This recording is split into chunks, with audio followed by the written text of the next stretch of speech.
Buongiorno and welcome to the My Way of Thinking podcast, or MWOT for short, hosted by me, Lee Greeno, here live from the Man Cave every week. Now today I'm speaking to Aaron Kleinerman. Aaron is a sex therapist, a relationship counsellor, just anything to do with getting on with the other half. But no, a lot more than that. Aaron is just a lovely guy. I speak to him all the way from BALI. And he just goes through so many brilliant bits of advice and tips. So you're going to love this episode. Now, remember, My Way of Thinking is all about us, amazing human beings that all have a story to tell. Those stories can vary massively, but with the guests I'll be interviewing, you'll always be able to take a little bit of advice or insight into how extraordinary we can all be. Remember, 4 rules: 1, no bullshitting; 2, no judging; 3, no negativity; 4, have fun. Remember to look back on the previous episodes because there are some cracking ones. We've got John Bosiak, Natalie Crawford, just loads of inspirational people talking about their journeys and some brilliant advice on there also. Remember the podcast streaming on all the usual platforms, iTunes, Spotify and YouTube. If you just put My Way of Thinking podcast on, it will all come up. And finally, if there's a guest you'd like me to get on, or you'd like to come on, or you want me to ask them a question, email me. It's for whatpodcast@aol.com. Okay, let's get on with it. This is my brilliant interview with Aaron. Okay, so welcome to My Way of Thinking this morning, and I have the amazing Mr. Aaron. Is it Kleinerman? Kleinerman, yeah. Kleinerman, got it right. Welcome, Aaron. Nice to be here, brother. Good. So I just said to you, what time is it there? It's 4:30 there. Is that right? Yeah, it's about 4:30 in the afternoon here in Bali. Yeah, it's 8:30 here, and really, usually I'll get up around 7ish. But last night I was quite late editing. I was doing editing and stuff like that. And I sort of got into a zone where you just lose track of time. And then you look at your watch, it's like 2 o'clock. It's like, oh no. But no, it's one of those nights. Yeah, but great to have you on today, Aaron. Now, when I get my guests on, I always like to talk about where they're from, and just to quickly go through a couple of things and ask if they're correct, because I want to start traveling more, obviously, after the pandemic. And Bali is one of those places I'd love to go. I mean, just look at the background there. It's, a little bit of breeze coming in. Bit of sun. Nice little breeze. The sun is slowly coming down. A nice green on the outside. Yeah, it's a beautiful tropical paradise here. Oh, nice. See, if I open my door now, it would just fly open, the wind and the rain or stuff. To be fair, it's not too bad this morning. It's not too bad, and we are having good days. But so Bali is a beautiful place, and I looked on Google, as I always do, to look at any facts, and I wanted to chat with you and see what you think. How long have you lived there, Aaron? I've been coming here on and off the last probably 8-9 years. Normally in the winters I'd be here for 4 to 5 months, and with COVID this has just been a really long, about 1.5 years winter. Oh yeah, nice. Have you got a place there? Yeah, I mean, I usually rent different places here, but we're in a nice big two villa estate with a bunch of friends, so it's a nice community living. We're all kind of in a Tantra tribe here, all living and working in a similar field and supporting people to wake up. So it's a good community vibe. Oh, lovely. Well, so a couple of things, and you can tell me if this is complete rubbish. We'll see how truthful Google are, but I have heard about this before. Apparently, Volcano Agung is considered the most sacred place on the island. Of all the temples of the island that are turned into, its party, and all Balinese try to sleep their head towards this volcano. Apparently, it's a central axis of the universe, and it looks a stunning place. Is that true? That is true. And actually, January 1st this year, I climbed Agung for the first time, which was we started at, 10:30 at night and got up there about 6:30 in the morning. Had a beautiful sunrise summit, and then got back down around 2 or 3 in the afternoon. And Wow. yeah, Adrone is, I always enjoy a good hike, and Adrone was a very, very powerful epicenter, and really brings a lot of the Balinese culture quite alive into into their day-to-day life here. From the photos, it seems like there's nothing else around it that sort of tall. So it really is, when you see photos of it, it's quite iconic, isn't it? Hmm. Hmm. Yeah, I mean, we are on a epicenter of a lot of volcanic activity. I remember several years ago, I had a men's retreat running out here, and about 2 months before, I believe it was a gun. I can't remember. One of the volcanoes here on the island erupted, and everything blew up, and everything was going all crazy. I Wow. mean, there was a lot of people that were had to leave their homes. So, there's definitely volcanic activity that's live. And I just saw, I think a week ago, there was a volcano in Sumatra. Again, I can't remember the name that just went off as well. So, there's definitely quite a bit of activity with the tectonic plates and the volcanoes here in Indonesia. Do you get a warning, Aaron, or is it just something that can just happen straight away?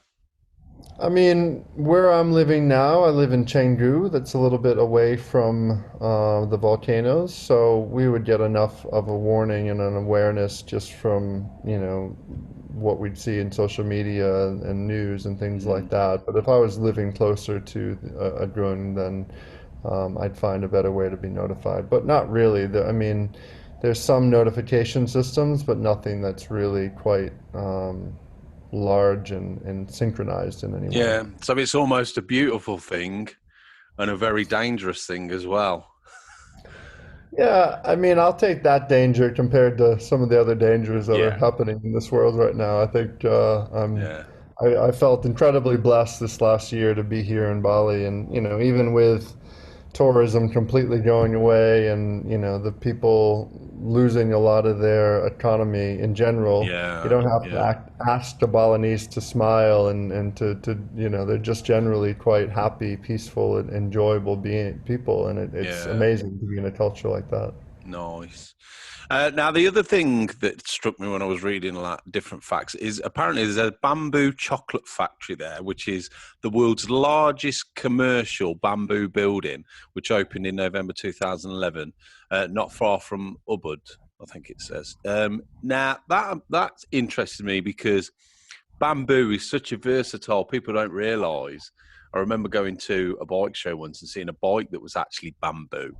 Tell us, is that true? There is a factory there, Aaron. Yeah, I mean, there definitely is. I mean, there's quite a few chocolate factories here You've got in the chocolate, you've Bali. got everything there, haven't We got a lot. We were just up in the mountains this past weekend, and on our way back, we stopped at this chocolate factory, and the COVID times, it was buy one get one free, so we stocked up. But it was nice vegan chocolate, very very delicious. But We the reason, definitely. but the reason I say it about bamboo, are they very aware of utilizing wood and bamboo and things like that there? Yeah, some of the most beautiful architecture I've seen, especially in the last probably decade, is that utilizes bamboo for these beautiful buildings and dining halls, and there's a few places that are iconically built only out of bamboo, and it just adds such a beautiful dimension and really intertwines the your experience in the restaurant with the nature outside. Yeah, that's good. That's good. And then another one is the most expensive coffee. Kopi Luwak is the most expensive in the world. Apparently, considered prices of coffee as high as $50 a cup. It's one of the few places in Bali that you can get this coffee. Is that true? Kopi Luwak. Have you heard of it?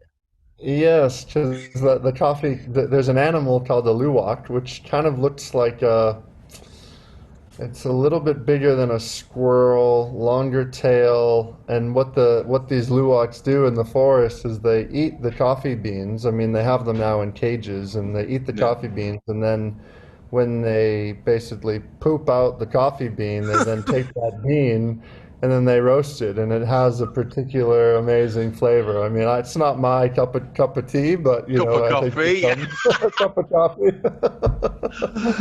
For some, they'll pay big bucks for it. It just seems a little bit $50. strange.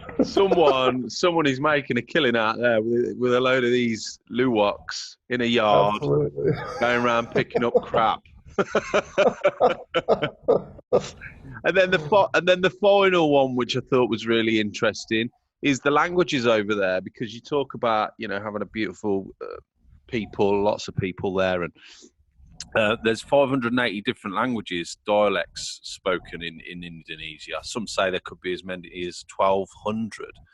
Hmm. But Bahasa Indonesia is the country's official language, similar to Malay. But now its predominant language is Bali, and there are concerted efforts to keep the Balinese language alive. Is it very multicultural over there? I mean, the Indonesian language, there's definitely each island, and there's thousands of islands. There'll often be different dialects inside the island, but there is a traditional Indonesian language that's taught amongst the schools. Multicultural for sure. I mean, there's a strong expat community, especially here in Bali, more so than any of the other islands that have lived here for a long time. So you do have, there's a lot of, especially now in this past year, there's been a lot of different Russians and Germans and Europeans and Americans and, Mm. people from all over who have really made Bali their full-time home. Do you think they tend to come over there sort of for so many months like yourself and then go back home or other places? It's sort of a place where you go in the summer. Yeah, I mean, that was generally there's been friends who have lived in Bali, for a long time, and Bali was just normally a place I would put my feet up for 4 to 5 months, run one or two retreats, have a few workshops, and enjoy my time. I mean, it's just there's a lot of beauty, there's a lot of rest and relaxation, and there's beautiful surf, there's great hiking, there's a tremendous healing capacity here. The town you mentioned there, Ubud, I used to live. I still spend a lot of time there. We're actually heading there this weekend. Is really Ubud is a home for healing. So a lot of people have journeyed to Ubud, to Bali, to have a deeper healing inside and to find, their journey back home into their own heart. So I think Bali calls to the souls of many different people through the year, and some come and have their journey and experience, and then they go off, and then some are like, hey, this really feels like home, and I want to be here longer. It's funny you say that, Aaron, because I was speaking to my wife the other day, and I think a big thing with lockdown, especially now we've just passed the year mark, is having that time to, even though we're stuck at home, I mean, I'm still popping into work and the wife's working from home, but you don't have that break.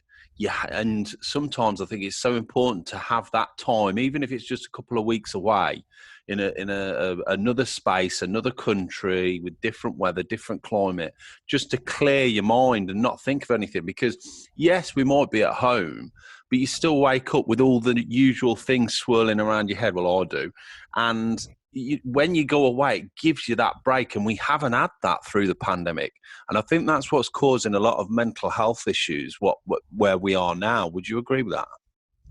Yeah, absolutely. I think, people who have been locked up and in the same place for this past year, I mean, there's a part of our body, there's chemicals that are released when we see the sun more, when we go out, when we have, when we just have a loving embrace from another friend and Mm. individual, we release chemicals that make our bodies feel good. So the very fact that the only way a lot of people are able to go and meet others is with a mask across their face. It's limiting their capacity to speak their voice.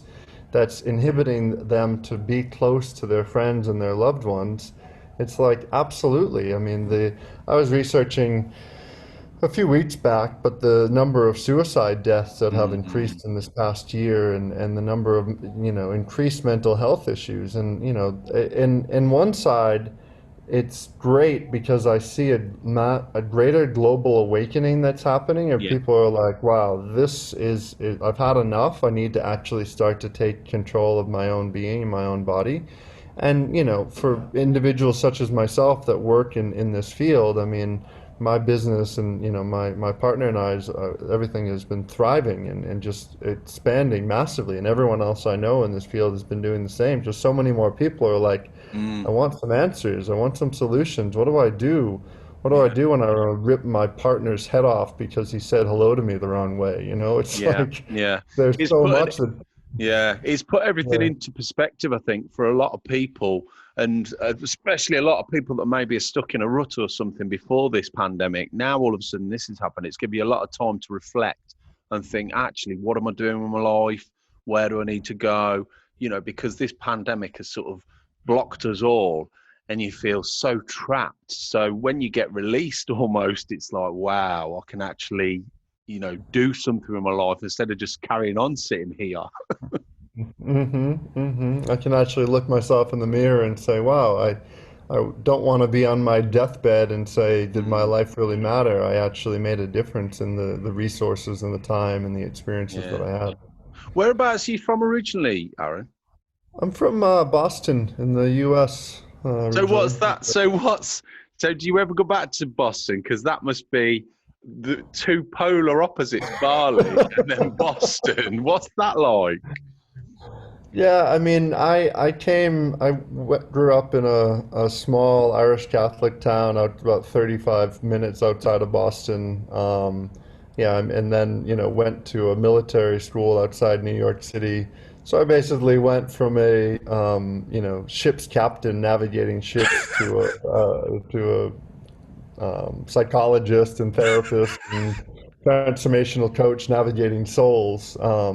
But it's interesting. My brother is full in academia. He works for one of the largest universities in the U.S. and my sister lives in Boston still and works for a massive wealth management company that is global around the world. And I'm kind of the one that's like, oh, what's he been up to, But I've just always done my own thing, and I've traveled a lot. And by the time I was, I think 30, I'd already been to over 50 countries around the world, and I've always really expanded and seen the world from a different lens. So when I go back, I still have friends that I'll catch up with, and I have a love and appreciation. It's less of a I'm there and I'm better or anything else like that. It's like I've learned more than anything on the spiritual journey of like just loving and appreciating where somebody is. And what I find, there was a time like in my early 20s, I found veganism, and I was like, oh, I gotta be vegan. It's the way. Everyone gotta. They're like, whoa, whoa, whoa. Just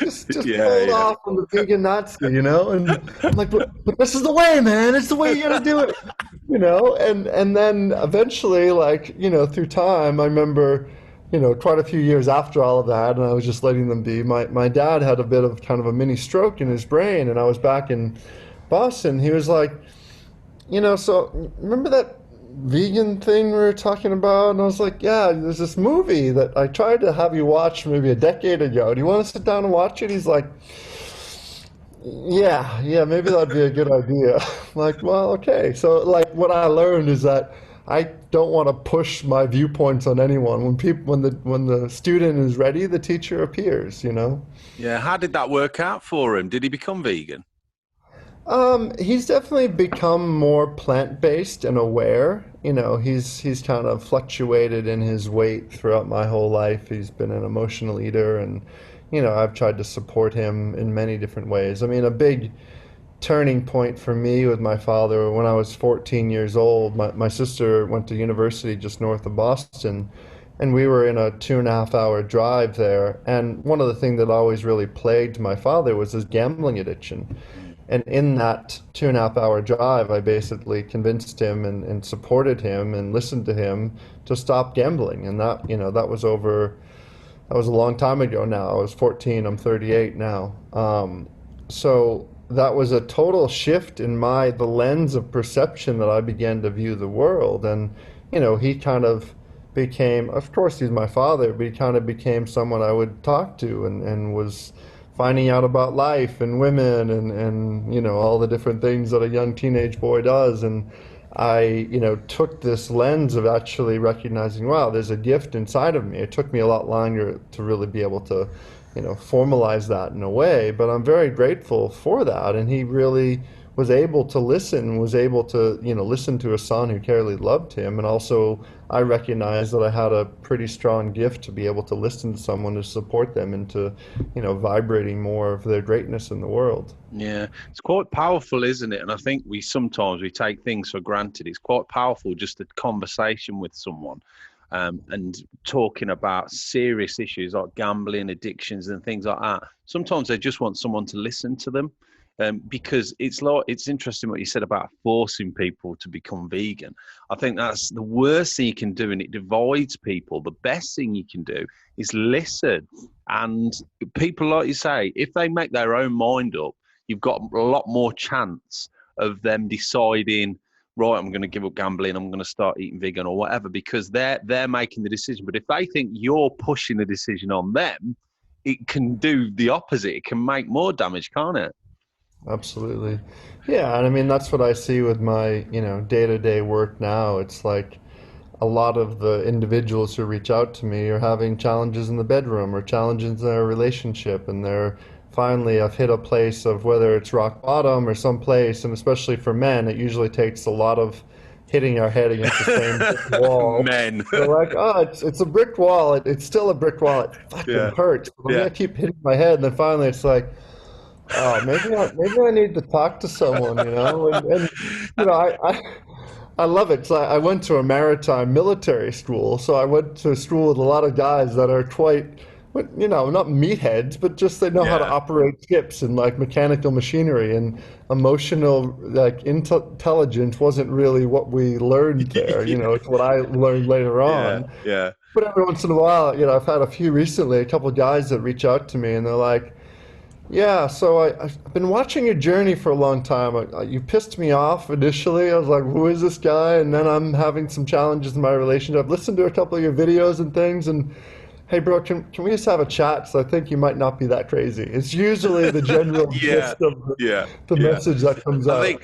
think, I think with men, like I say, they're not emotionally aware, and if you tell them that it's their problem or their issue, the first thing they do is direct that to someone else. That I say, no, it's my wife. She's got a problem. She doesn't want to sleep with me, or whatever the issue is.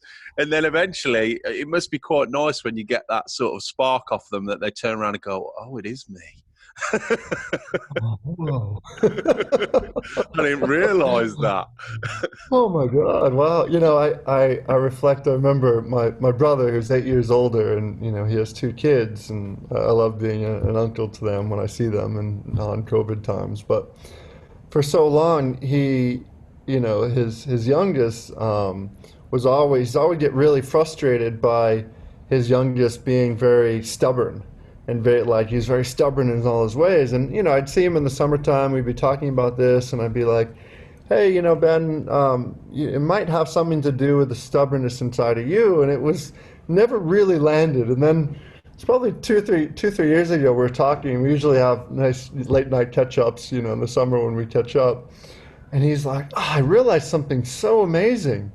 And he's like, you could see he was having this epiphany. And he's like, I realized that all of the stubbornness that I kept judging about, my son, that was just a reflection of me. And he's like, it was the most revolutionary. And I'm just sitting there listening. Like, part of me is like, yep, I told you that about 10 years ago, but I'm glad you finally figured it out. Like, yeah. Good job, brother. Yeah.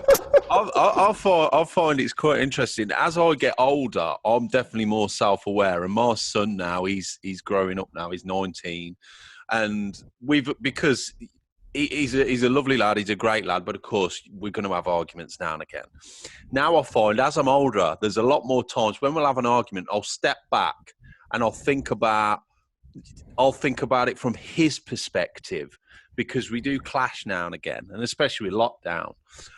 So I do enjoy the fact that as I get older, it's nice that I'm not so stubborn anymore. I can step back and think, and then we'll come to an agreement. So we're not holding that his side, my side. We'll just work through it. And I think it's so important when people get this stubbornness and get their back up and they don't want to, it's almost like, I don't want to lose. It's not about that. It's about thinking from the other perspective. And what you talk about relationships is quite interesting, because my wife is brilliant at that. If we argue my wife will just say one or two words or a sentence that makes me step back and think, oh, actually. So I think that's one thing that's quite important in relationships. Yeah, and I love that you say that, because I think one of the most powerful tools is when we have the capacity to put ourselves into someone else's shoes and can begin to actually see the lens of their life through their shoes, and especially when disagreement and conflict arises. I mean, my partner and I are often working with couples in a variety of different formats, but around communication especially. And I think the greatest communication challenges is like, no, my opinion's right. No, my opinion's right. And it's just like this battling. And then at the end of the day, like, there's obviously some truth in both sides. There's some ego, there's some frustration in both sides. And when both sides can actually be like, okay, yeah, fair enough. I see how you can observe it that way. Oh, yeah, I can see how you can observe it that way. And then you can return to where love is at the center, and where like a deeper place of, why are we actually together in the first place? Are we together so that we're constantly at a place of bickering, or can we let love be at the center of our relationship and just recognize, yeah, there's times when we have differences, and that's beautiful, and we can celebrate our differences and then celebrate the place of where it reflects within us what we haven't learned to love, honor, and appreciate, and then say, oh, wow, you're just a reflection of all the things inside of me that I haven't learned to love and appreciate within. Thank you. I love you. Oh, wow. Yeah, the real important things. I mean, we've sort of jumped forward, but just to sort of, I'll introduce you at the start anyway, because people will think, but you have a lot of different, looking on your website and looking on the web, there's loads of different things that you're involved with. So relationship coach, meditation, mindfulness. Would you say that you deal with all of those, or would you say your speciality is relationships? What would you say, Aaron? I would say I really deal with all of that, and what I would say is it really falls under the umbrella of Tantra, and Tantra not just being a orgies and Bono, like Tantra being something that is, an all-encompassing field, a lineage that includes the entirety of the human experience. And I think for often seekers, people who are looking for something else, and I found for myself in my early 20s, I dove really deep into the field of mindfulness and understanding human behavior and really the science of the human experience. And all of that was very cognitive, it was very mental, it was very processing in that place. And yet there was still this like embodied reality that was still not quite caught up with what my mind understood. And then when this field of Tantra came in, it was like it gave me permission to go into the deeper places in my body, into the uncomfortable emotions, into the sexual animal, into all those places, and then actually begin to lift that energy up into the heart, and then take some of this energy from the mind and consciousness and understanding and drop that down into the heart. So when we look at our mastering the human experience, it's like when we're focused around the third eye and consciousness and meditation and expanding what's possible and accessing our intuition, that's all beautiful. And then when we feel around like relationships and the heart, that's more like at these kind of central chakras here. Then as we go deeper down, we're looking at our power center and our emotions and accessing really that like core strength of our being, and then really at our base where we're feeling like our life force, our sexuality.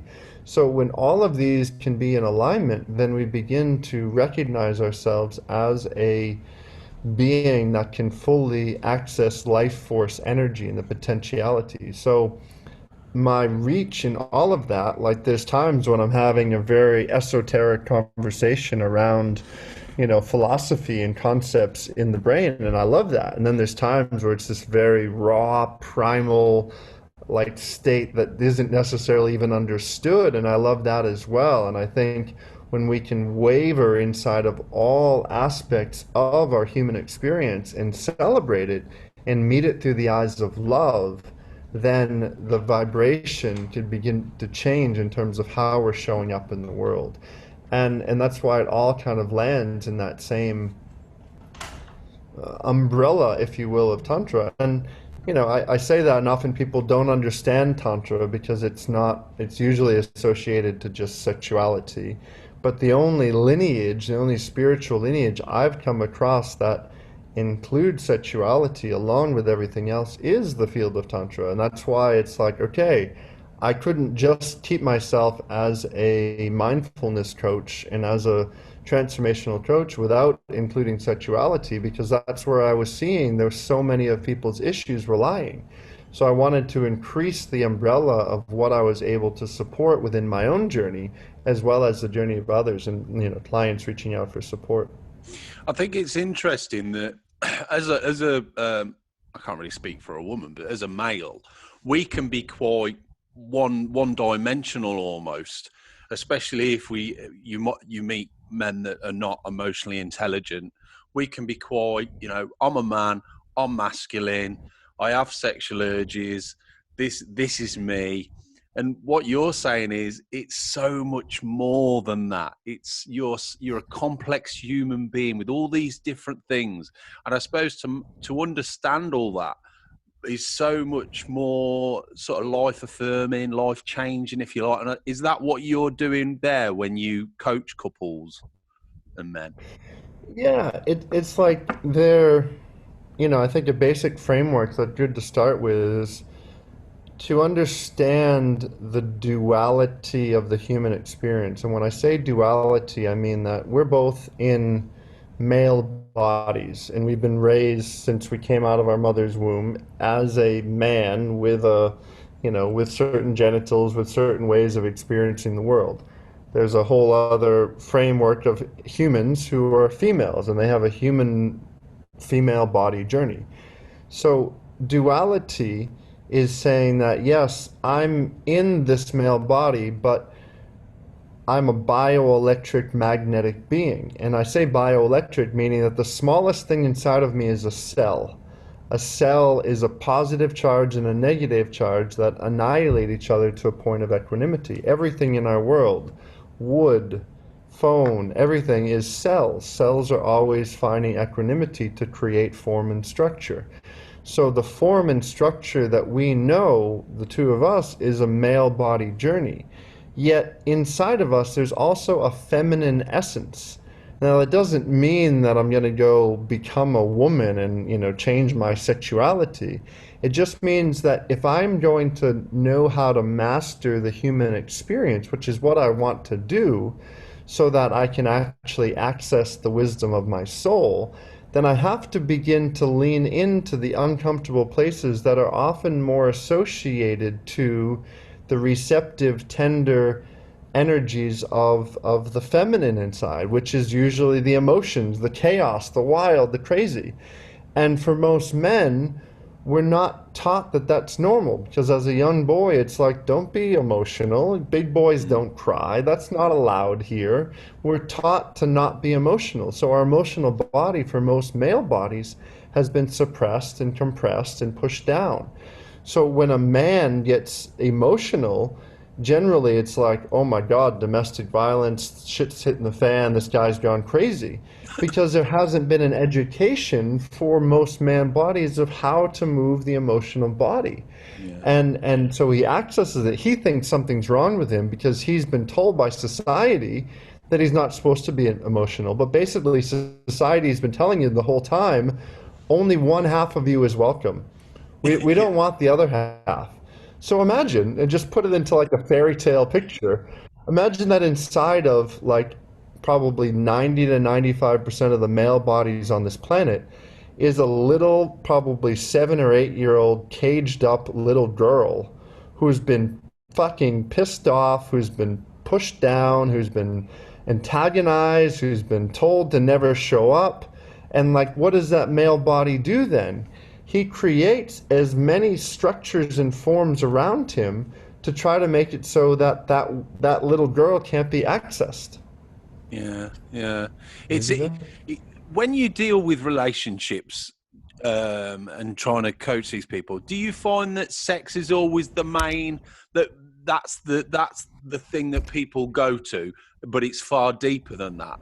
Or is there a range of issues? Yeah, so I think sex is often at the forefront of what people want to see different. What's underneath that is a whole shitstorm of everything. Which is usually either the man's not getting enough, the woman is complaining about what she's getting, or, isn't feeling like he's meeting her, he's not meeting her outside the bedroom, all of these different pieces. And at the end of the day, couples are often just wanting more connection, intimacy, and time together. But often what's happening is there is way too much conversation and processing happening, and not enough actually just coming together, eye to eye, soul to soul, letting everything dissolve away, and just beginning to remember why people have come together in the first place. And I say that because when sexual energy can be present, it's the strongest healing modality.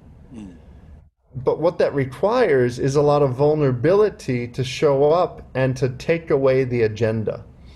Most, couples especially are having issues in the bedroom because, the man is having the agenda of needing to have an ejaculation. The woman just wants her clitoral, sneeze. And if both of those things aren't met, then they're both just unhappy little boys and girls who are like, it's not happening my way. Meh, meh.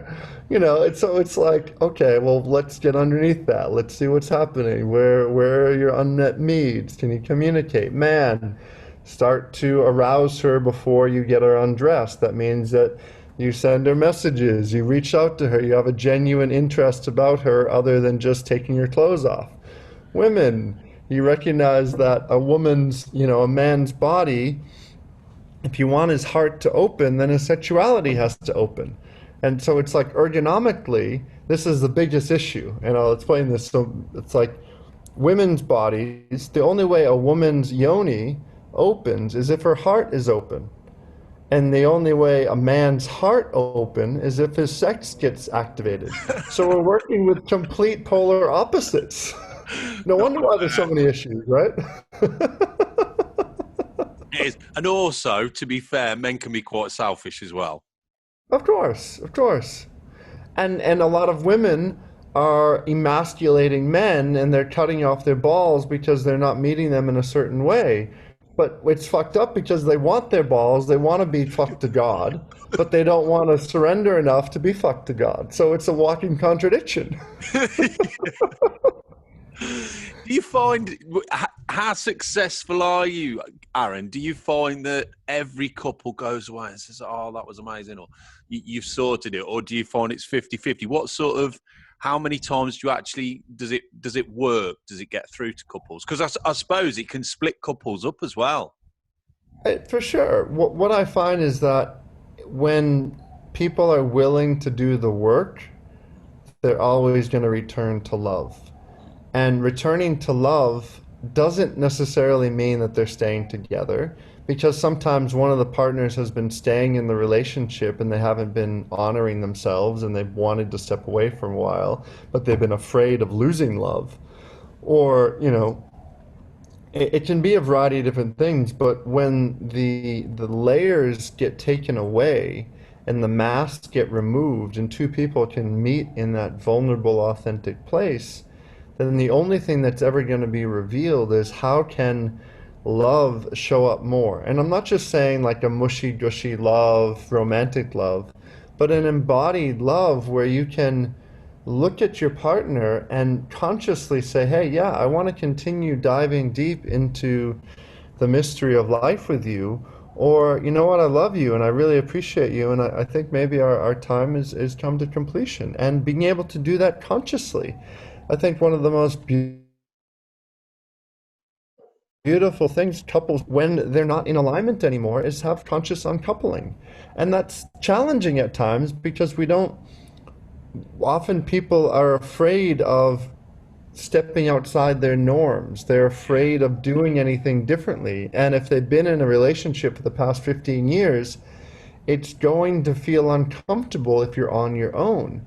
It's a lot easier to just continue to put up with the bullshit from your partner that you really don't like, because that's easier than actually dealing with all the uncomfortability inside. So that's really why I prefaced that with saying, if people are willing to meet their edges and willing to do the work and dive into their unconscious, then what I see over and over again is a beautiful place of where individuals are returning to love. Yeah, because, and the other thing with that is, Aaron, it's generational as well. Because if you remember back in the day, years ago, especially when we were at war and things like that, a relationship, especially with your grandma and your granddad, that was for life. You stuck together. You know, if you went through the struggles, the pains, you kept with each other, and that was it, and there was no excuse. But these days, it seems like there's a lot of throwaway divorces. So you've almost got the opposite happening now, haven't you? There's a propensity inside of our culture that's always looking to find more pleasure than pain. There's a part of our Hollywood life, a part of our what we've been sold, that one day I'm going to find this individual, this life that's going to give me more pleasure than pain. And I'll just cut that fucking straight down the middle right now. That's never going to happen. Simply because we're in a bioelectric magnetic being that is in duality, and there's always an equal amount of both pain and pleasure. Now, that doesn't mean that you want to just suffer through situations because you know there's pain and pleasure, but it means that you're willing to move through the difficult times, because inside difficulty, inside pain, there's just as much joy as there is the challenges of pleasure.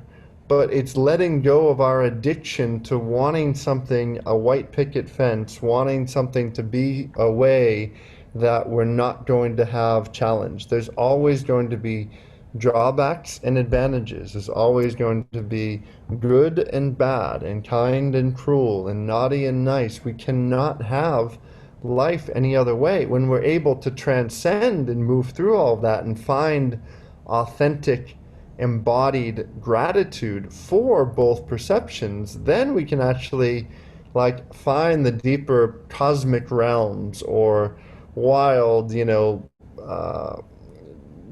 opening of our pineal gland and experiencing DMT and all these other places. But until we have an embodied gratitude for both sides of the coin, then it's all just smoke and mirrors. Yeah, I think, and the other thing is, Aaron, as well today, because we're in such a fast world and everything's moving, everyone's stressed, everyone's doing things. People want quick fixes, and you've social media as well. Look at Instagram, you see how perfect everybody's life is. So I think this day and age, especially thinking of what you were talking about there as affairs, is for men and women to get that quick fix of something exciting they haven't had for years. Really, it's really selfish. What they should be doing is looking back at their own relationship and working on that. What tell us a little bit about that, Aaron, about relationships that you see where there's been affairs. Yeah, I mean, affairs are a huge piece of when people aren't willing to confront their own shadows, and I see that sometimes affairs get called a more formal name of polyamory, which can work in a beautiful framework when people have multiple partners and there's conscious communication. Woohoo! But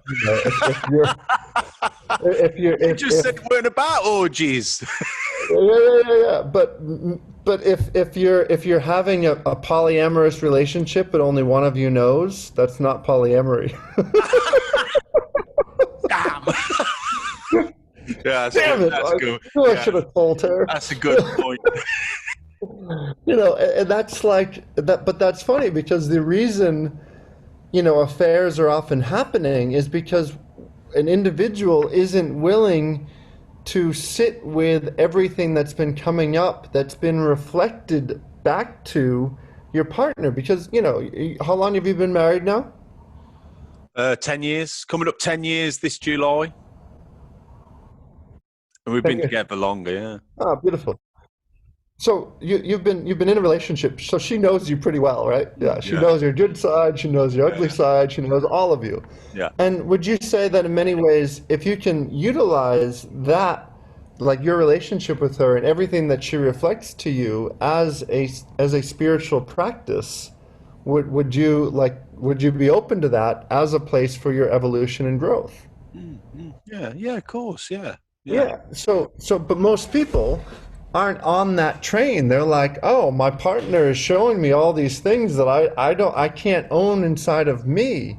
And when we recognize that our world, we're just a series of reflective capacities. So any trait or characteristic that my beloved is embodying, that I'm blaming, shaming, and condemning her for, I need to turn the trigger back to me and say, wow, I show up that way as well. Can I love that part of me instead of blaming it in her?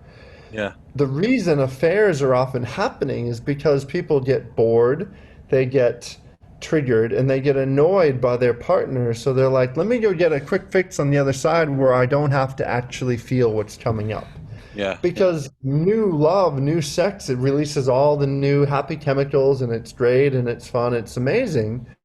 But eventually, that affair, unless you're having the capacity to go deep with that individual, is just going to be like another quick fix and drug, or drinking a couple beers on a Friday night with the buddies. It's like it's great for a little while, and then the pain sets in. yeah. And what I find as well with my wife is dating sites and things like that now, they say, right, I love bike riding, so I'm going to look for someone who loves bike riding. I love musicals. Now, yes, that's nice. But what I think, because me and my wife are quite polar opposites, I'm a creative, she's a grafter. I love films. She doesn't. But it's not about that, because I think that's quite nice that we're opposites. But if we go through, as in a relationship, you go through your ups and downs. If we go through a real bad time, and then afterwards we talk about it and we've worked our way through it, it makes that bond stronger. So the more times and over time and the more up and downs we have, we seem to get stronger. Would you agree with that? Absolutely. And what I'm hearing and what you're sharing is there's a willingness to continue to return to love. There's a willingness that even in the complications and the arguments, there's like, okay, I can see underneath this and I still love you. And there's enough polarity that's present, because if you love everything together and you're spending 24 hours a day, 7 days a week, all the time together, then you're like, oh, I need some space. I need some space for me. Yeah. And my partner and I, we live together. We run a business together and we teach together. It's like there's a lot of factors that are there. There's times when absolutely I need my alone time, my own space. She goes off with friends, I go off with my friend. Like that is an absolute requirement, because if not, it's like there's just we just start hitting each other in wrong frictional areas. And it's like what I see, one of a huge issue in relationships is that codependency happens when people don't know inner union within themselves. And when I say inner union, what I mean, and not referencing what I was talking about earlier, is that the masculine and feminine inside of the being knows their own relationship. They have their own relationship, meaning, like before I met Raven, I had about 2.5, 3 years where I was really just on a deep journey of my own inner union, and I had a lot of lovers and a lot of connections, but I was always coming back into my own heart. Yeah. And I wasn't projecting my feminine, I wasn't projecting my essence onto a woman. I was like staying true to what's alive in here. We're often in relationships, we're still in Jerry Maguire. We still, you complete me.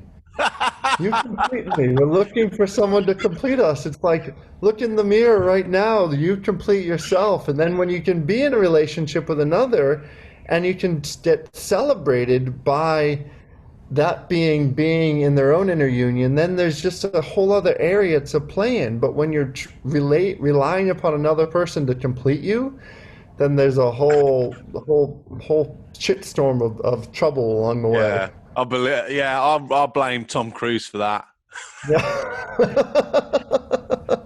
Talking shit like that. You complete when he said that line, I was like, oh my God, what a line to say.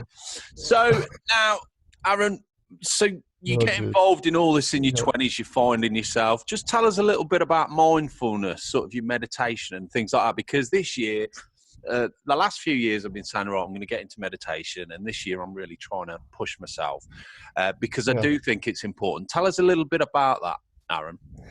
Yeah, meditation, one of the best definitions I ever received for meditation, my first meditation teacher. I was living in LA and I was studying at a place called the Agape, which was kind of a science of mind, trans-denominational spiritual center. And, she gave a definition called, meditation is just an appreciation of what is. Mm. And when you can have an appreciation of what is, then you can begin to cultivate the witness inside of you. Now, meditation absolutely can be sitting in a lotus position, eyes are closed, crown of your head is connected to the center of the cosmos, your base is grounded to the center of the earth, like you just become this vessel of spirit. And I've meditated in the Himalayas, I've traveled throughout all the world, I've had incredible meditative moments around the planet. But meditation, when it can just be brought into day-to-day life, can I, in the moment of when I'm about to react to my partner, in the moment of when I'm about to go prove my opinion because my failure wound has been triggered inside, can I take a moment to pause, to recognize, wow, can I witness the part of me that wants to react right now? Can I witness the part of me that needs to prove my point? Can I witness life from the lens of, you could say, non-judgmental, from the lens of just the observer? So meditation really cultivates the capacity inside of us to witness all of the ups and downs, the ebbs and flows, the goods and bads that are happening through simply the eyes of the observer, without the attachment to either one way being good or one way being bad. It's like, oh yeah, that's interesting. Oh yeah, that's interesting. And the more that energy begins to be cultivated inside, then you can begin to hold more spaciousness. Now, the other side of this, and this I don't think a lot of meditation teachers are often talking about, is that if I'm always going to that place of non-dual, if I'm always going to that place where I am just the witness, life is passing through me, nothing matters, I'm just a spiritual fuck on the mountain who isn't willing to actually embody into the human form, which I'm sure you've come across, and you're like, are you there? Knock, knock. Anybody home? Like, come on. So the meditation for me is life. Meditation is a choice where we can embody our awakening. That's why we call our school the Embodied Awakening Academy. We're incorporating meditative principles, but we're bringing it into day-to-day existence. And that's not easy. It's easier for me to go sit in an ashram in Nepal and just contemplate upon the leaf falling on my shoulder. I've done that. It's really, it's not super easy, but after a while it's like, leaf, water. Yeah, that's not for everyone though, is it? That's what you say. That's what you say. It almost ruins it for everyone else, because everyone looks at that and thinks, "Oh, bloody hell, idiot sitting there on the mountain." It's trying to make it more accessible for everyone and bring it into everybody's lives, isn't it? Yeah, exactly. And making it more accessible means that the way I can incorporate meditation into my day-to-day life is that every morning, I'll go to my yoga mat, I'll go to in front of my altar, and I'll just begin to sit with what's coming up inside of me. Can I let whatever sensation and experience is happening inside of me, can I let it be there without judging it? Can I let it be there without trying to push it away? Can I let it be there without trying to change any of it, and just to say, hey, oh wow, okay, That's what's happening. Can I let my emotions move without judging my emotions as good or bad? Can I just observe, wow, my partner was an absolute fucking crazy woman last night. Oh, interesting. Wow, that's Oh, was interesting. she? Do I need to change her, or can I just let her be Yeah. there? Yeah. Like, one of the greatest gifts that the masculine and female bodies can cultivate is our capacity to hold loving presence. And maybe your woman, as your partner said to you, can you just be more present with me? You're distracted, or I know that's what often men hear. It's like, don't go to your phone, just be here with me. So when the masculine can just be there, holding loving presence, that doesn't mean we're stoic, we're not connected to our heart. It just means that we're in loving presence. All parts of whatever we see in front of us are welcome. The tears, the anger, the frustration, that's all there. And to be able to do that, we have to do two things. We have to know that stillness within, and we also have to know the everything.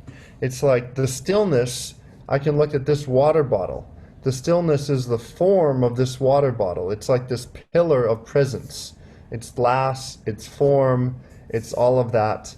And then all around this water bottle is the wind, the waves, the Shakti. It's flowing, it's going in all these different directions. Trees are a great example of that. Yeah. The tree is just the strong form, and then the leaves are swaying and moving with the wind and the weather. That's Shakti in a Hindu reference, and the tree being Shiva, this pure, unfiltered, complete presence. Yeah. Do you find that with men and women when you're working with them, because men are sort of supposed to be one-dimensional, women are supposed to be a lot more complex. Who do you find is the biggest breakthrough when you make it through men, or is it both, or is it women? Can women be quite difficult because they can be stubborn? How do you usually find that? Well, I would say, yeah, both are equally difficult, just depending on what it is Just that say they're. women. Just say women. Yeah. Absolutely, women, Yeah. women are very Yeah. difficult. Told you. Yeah. I'm gonna tell my wife. Yeah.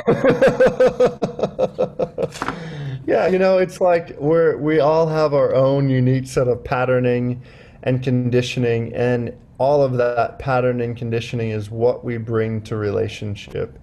And the grace begins to land when we're able to consciously reflect upon our own patterns, because I often see, especially with men, it's like, yeah, and she's just crazy, and she did this and this and the other thing. It's like, well, how many times have you experienced that? Well, yeah, every single partner I've been with for the last 10 years, it's always been the same thing. It's like, just tell me, what's the common denominator here? Just maybe, I just don't know. throw it out there.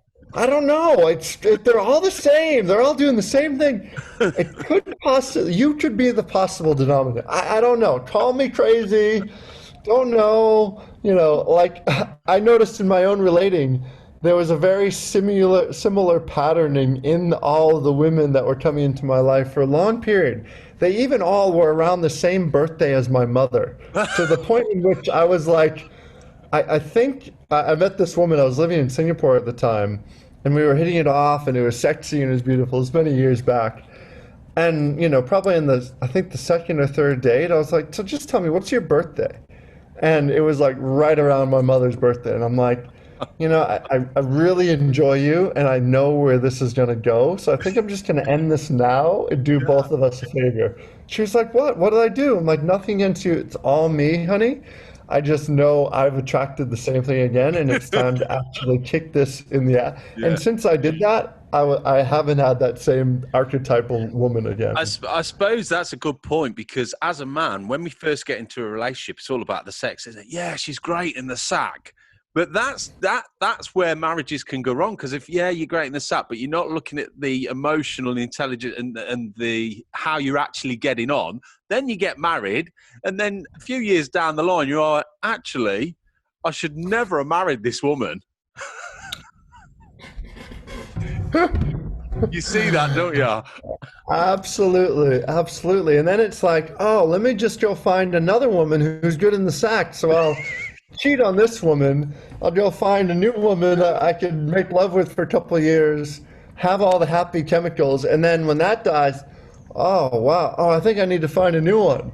And then it's just like the same pattern over and over and over again. I pretty consistently have, I'd say 50 to 60-year-old men who will send messages to my inbox and be like, all right, I've seen a pretty consistent pattern. I'm ready to change the trajectory. Can we have a conversation? I think there's a piece of me that I haven't actually seen inside of this. The same thing keeps happening in breakups, it keeps happening in relationships, and I need to get underneath that. And it's like, and that's like beautiful. There's a recognition, Yeah. and that's the first step in healing. When a man finds his way to my inbox or finds his way to email me, I'm like, okay, I know that at least a part of him is ready now. Yeah. So what's the future hold then, Aaron? Are you just going to continue what you do? You obviously enjoy what you're doing, and is that the future? How do you see the future panning out? Yeah, I mean, definitely continuing to expand and grow with what we're doing with the Academy. We have a whole kind of encyclopedia of Tantra. Pretty much every chakra, if you've heard that term before, every chakra in the body, we have an online course. Our Living Tantra retreat, we were doing in many countries around the world. That's growing and expanding. Yeah, I'm in the process. I have a book that's writing through me right now that will be coming out, all about an integration of all of this. And yeah, I also really love the space of my life where I'm not working. Like I love this work, and I could do it till I'm blue in the face. But I've been taking more days off of work, enjoying some more time in nature, and just really slowing down and letting everything settle. I've never had a huge drive for massive amounts of money or wealth, and maybe I probably should in a way, but what drives me is going to bed every night and saying, wow, I'm really enjoying this life. And that doesn't mean I'm in front of a computer for 15 hours a day. I have friends that's what they do, and they love it, and they have huge followings and do that. I reach people, and I reach people when they're ready, and I support humans, and I, do my best to make that reach larger and larger. But I'm also not going to break my back trying to do it. I'm going to do it in the alignment and intuition of my soul. And I always ask my guests for a bit of advice. If you were to give, I suppose, the best bit of advice maybe you've been given, and maybe advice for couples out there, what sort of advice could you give, Aaron? Yeah, I would say for couples, be willing to receive the reflections of your partner with grace and appreciation. So I'll say the difference between reflection and deflection. Reflection is an honest taking in of what they're sharing. Deflection is the superhero, nothing's going to touch me. I am impenetrable. So in couples, our beloved is our greatest teacher. And that doesn't mean we utilize that to manipulate our partner. I'm your greatest teacher, so you better listen to me. It's like, no, they're reflecting, they know you really well, you've taken off the mask, you've gotten vulnerable. So be willing to grow with them, and be willing to show up in a way where love can be present, and you're willing to receive what they have to say without, deflecting, and without trying to make them wrong for what they're sharing. Because all they're doing is sharing their perspective. And when both people can feel that, then a deeper level of intimacy begins to land. Intimacy that isn't just in the bedroom, certainly can be, but intimacy that happens at a soul level. Yeah, I think you'll get some men that maybe watch or listen to this, and at that point will go, yeah, that's a cool point. And then you'll get other men go, fuck off.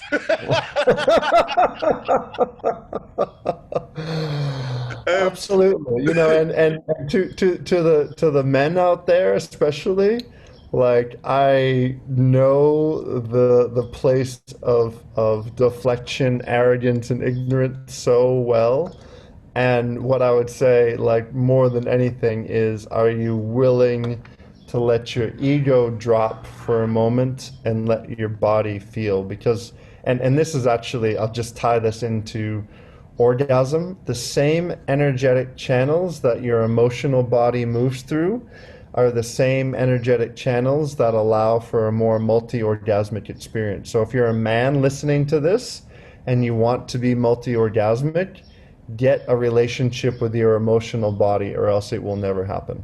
There you go. That'll change some people's attitude. And I think the thing is, those men that say, "Oh, piss off," they're the ones, you know, when you break them down and if they become more self-aware, they've got so much going for them, but because that stubbornness is holding them back, sort of, you know what I mean? For sure, for sure. Uh, Yeah, and it's, there's a willingness. When the willingness is there, then the teacher appears, and I trust in that yeah, process so beautifully. yeah, and that must be really fulfilling for you when you see that. Right. And then finally, a Yeah, favourite, absolutely. Aaron. Do you have a favourite book or a film, just something that people can access? One of the four couples, a great book is called The Invisible Partners, Oh, I'm going to write that down.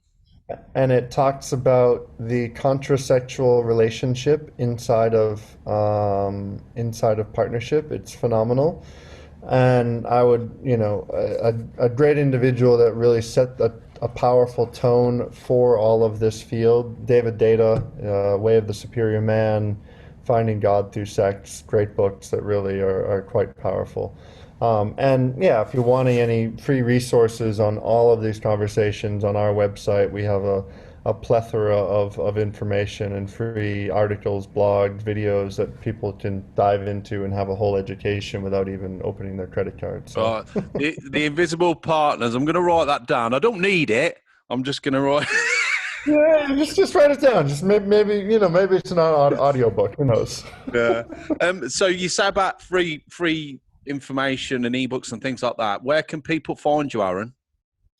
So we have a podcast, which is pretty much just Raven and I, our different teachings. Love, Sex, and Freedom. It's on all the major podcast channels. EmbodiedAwakeningAcademy.com. You can check out all our information there. I have my own website, which is just aaronkleinerman.com, and then you can see all my coaching and all the other. I mean, between the two of us, if an individual were to actually watch through all of the free resources that we've put out there through the last years, they could have a tremendous education. So Yeah, if you're wanting to do that, find it and dive into it. There's so much people can learn in there that's free.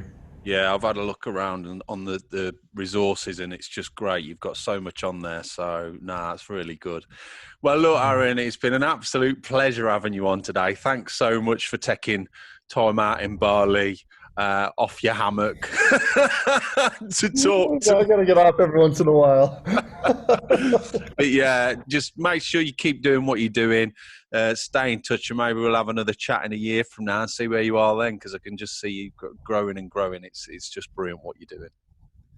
Yeah, thank you, brother. And I love what you're doing. I love this podcast, and I love just your grace and ease in this conversation. It's really beautiful, and I really appreciate you and what you're doing. Yeah, lovely. Thank you, Aaron. All right, take care, and I'll speak to you soon. All right, ciao for now. So that's it. Massive thanks again to Aaron for joining me today, and also to you for listening or watching if you're on YouTube, of course. Make sure you follow the podcast, because coming up over the next month, there are some even more amazing interviews, just like Aaron's was right there. The podcast is streaming on the usual platforms, including iTunes, Spotify, so please leave a rating on there and subscribe. It means a lot. Keep up to date on social media. Facebook is My Way of Thinking Podcast, Instagram is My What Podcast, and Twitter is My Way of Thinking with a 3 on the end instead of a G.